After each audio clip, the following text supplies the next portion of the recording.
What's going on, guys? Jacob Borth back here with another video of Jacob's Life in Vegas, coming to you guys with another candidate interview during this election season, because I want you guys as Nevadans to be informed voters. So we're coming today here with Cindy Lake. Hi. So she invited me into her home. She is running for Clark County Commissioner in District G. So she's running, and she's going to talk today about, some of her beliefs, some of her values, why she chose to run, and all kinds of things like that. So thank you for joining me, and thank you for having me in your home here. Thank you for coming. No, you're welcome. You're running for Clark County Commissioner. Is this the first time you ran? No. Okay, not the first. It's not the first. Not the first. Not my first rodeo. Okay, that's cool. Now, one of the big things, I'll just jump right into this one because we mentioned it, and a lot of you have asked if you're looking to move here to the area, you live here now, is water in Lake Mead. So this is something that, as a commissioner, you will have some influence on this. You will be working somewhat with Hoover Dam and with Lake Mead. So, people that are concerned about moving here, this is a big question they have. The water levels getting lower and the population getting bigger. So you have, what are some ideas for you that you would like to see, done with Lake Mead and think ways to mitigate? So we need to have some outside independent agencies look at the levels of the lake and what can be done. I know that we have one indicator, and that's when we look at the lake and we see the water line, and we see the water's either underneath the water line or above the water line, but we don't know actually, that's a controlled mechanism there. Everybody should conserve water. So obviously something like that, something you're going to be able to influence for the greater good of Clark County residents is probably a big reason why you decided to get into politics. Absolutely. Okay. Any other reasons, that you'd like to say why you chose to go into politics? Well, let me give you the background. Yeah, sure. Why I originally chose to get into politics 10 years ago was because it was for health reasons and food freedom reasons, actually. My older son, whose birthday is today, it just so happens, he was a young child and he was getting a lot of ear infections. And so I did my research and I found that pasteurized milk could be contributing to that problem, and attempted to get milk right from a cow, raw milk, unpasteurized, unhomogenized, and found out that it was illegal here in Nevada when, cigarettes are legal and alcohol is legal and a lot of things are legal, gambling's legal, sushi's legal, raw food, but not raw milk. So that kind of propelled me into politics, actually, because I wanted to know why a particular food was illegal and what controlled that mechanism. Yeah. And that was over a decade ago. So for the greater good, for more freedom, and less government.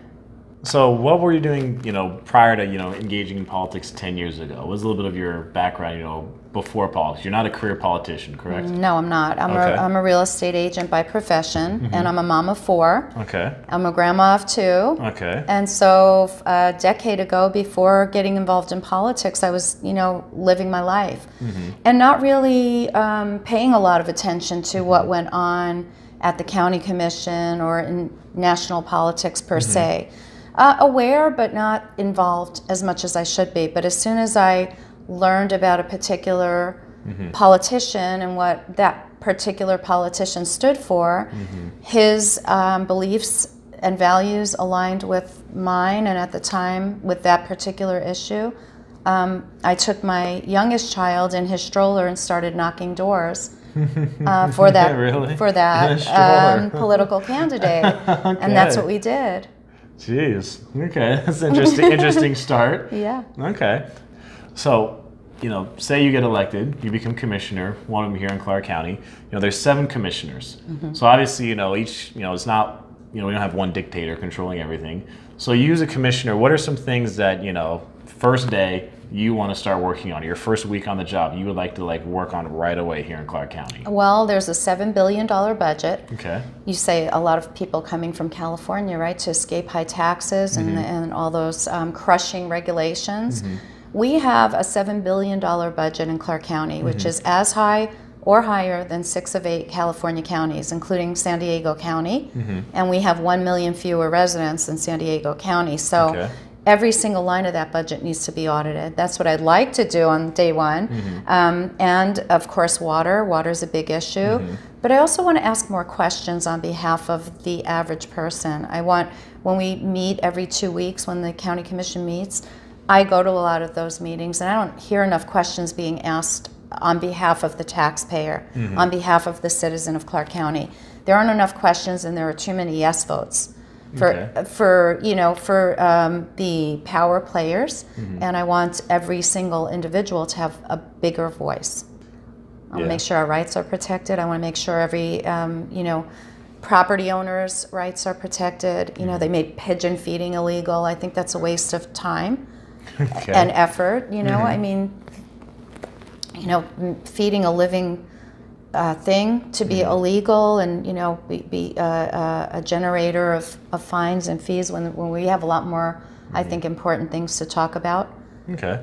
So one thing I know, I'm sure there's some people that, particularly business owners, are concerned about is, the length of time and the process it takes to maybe get certain permits, whether it be in construction or, how fast certain things get pushed through. Of course, like, when the Oakland Raiders are going to be moving here to Las Vegas, when that, became an urgent issue because, it was the Raiders getting ready to come here. I mean, what are your thoughts on, that process and doing what you can maybe to help, not just people in construction, but just entrepreneurs in general? Right, entrepreneurs in general. Small business, privately owned business are the real job creators. The Raiders are not real job creators. 200 jobs might come to Henderson, and we gave them land 50% off, $12 million parcel of land for $6 million, when they might bring 200 jobs, and they're not high-paying jobs either. We don't know what kind of jobs are going to be at the stadium, but we can guess. Hot dog vendors and vendor jobs, and for 8 games a year. And they're saying if they don't fill that stadium with other events, it's not going to be profitable. And stadiums are not historically profitable. I was against that stadium. My Democrat opponent voted for the bonds for the stadium for $750 million in bonds to bond us into debt for the next 30 years. And that includes the poorest among us. People who live in weeklies have to pay that same tax that the hotels have to pay. So if we see a large homeless population, those people are 1 foot out the door into homelessness, people who live in weeklies, and they're being burdened by that bond. So my Democrat opponent voted for it, and then we found out he got a contract for his own business. A huge conflict of interest, and I've done an ethics complaint on him, filed an ethics complaint on him. But to go back to your question, privately owned businesses and small businesses are real job creators. And so I want to make it easier for the average person, including homeless people who might have a talent like painting or an artistic talent or a trade skill of some sort, to actually work, because it's easier to get welfare than it is to work. So I am proposing a 5-year moratorium on all taxes, licenses, and fees for small businesses. Interesting. With some criteria, and that is in my platform. Right. So obviously you weren't a fan of all the tax money the locals are having to pay towards the stadium. Oh, absolutely not. You'd much rather seen money like that go somewhere else.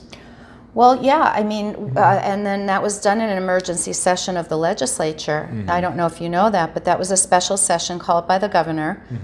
When during that time we were supposed to be talking about funding ESAs, educational savings accounts. Right. But instead we, called a special session for the stadium. Everything that comes out of that special session and goes to the commission is done as an emergency measure. So when that went to the county commission for them to vote on the bonds, they needed 5 votes instead of 4, because there are 7 commissioners. So they needed a higher number of votes. And the only commissioner to vote against it was Chris G. And she said because her constituents can't afford to pay that tax. It will fall back on the average taxpayer. And that is not the story that was told to the average taxpayer. So no, completely against that. If it were a good investment, high dollar investors would have jumped in on that and tried to get a good return. And there isn't one. So Cindy's given us a good amount of information here and given us some ideas of some of her values that she has that she wants to bring, as a commissioner to Clark County. So is there anything else you'd like to say about, your campaign? Anything else about yourself, you would like, Nevada voters to know about you and keep in mind when they go ahead and vote? Yes, absolutely. I'd like your vote to help me end politics as usual here. A vote for me is a vote for you and your interests. My website is cindylake.net. You do have 3 choices on the ballot if you live in Clark County Commission District G, but really only 1 choice if you want to help end politics as usual. And if you're an average taxpayer who thinks a $7 billion budget is too high or isn't accounted for, I'd like more transparency, accountability, and responsibility. And that's what you can count on when you vote for Cindy Lake. Cool. Well, thank you, Cindy. Thank you so much. I will put a link to her website down below. If you'd like to go find out more information about her so you can be a better informed voter this election season. Thank you again for having me here in your home. Thank you so much. Appreciate you guys watching. I will see you in the next video.